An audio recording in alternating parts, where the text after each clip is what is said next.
So why did you want to be a part of The Reader? What issue in the book did you find most interesting?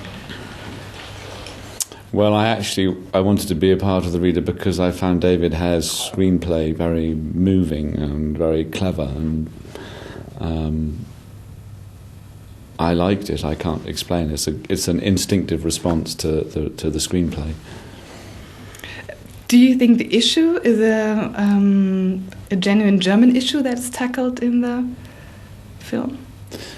Yes, it is a German issue. Of course it is. But I think it's also an issue that connects outwards to the rest of the world.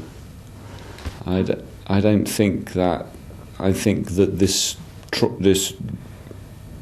which is why it's a bestseller as a book. I mean, it doesn't. It's a German problem which resonates everywhere in countries that.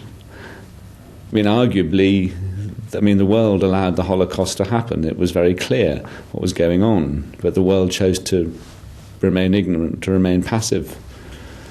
So we all our parents, collaborated, you could argue.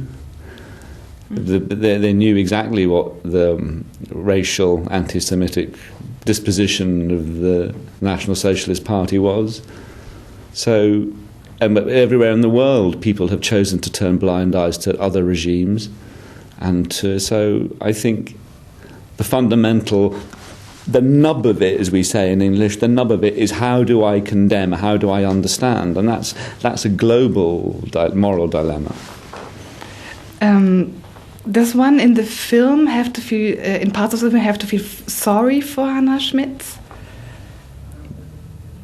I don't think it's the filmmaker's intention that you pity Hannah, but I think something happens when you put a great actress in a role and the camera is on her. She is the advocate for the part. So you are challenged as an audience because she is, as her advocate, as Hannah, she has to say, I didn't know. What would you have done? That's her job.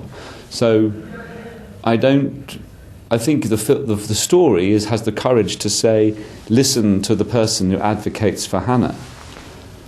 And then, of course, like in any court case, you might for a moment see the murderers.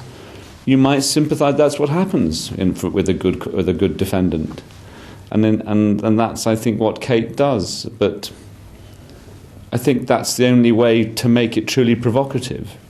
But I don't think the films.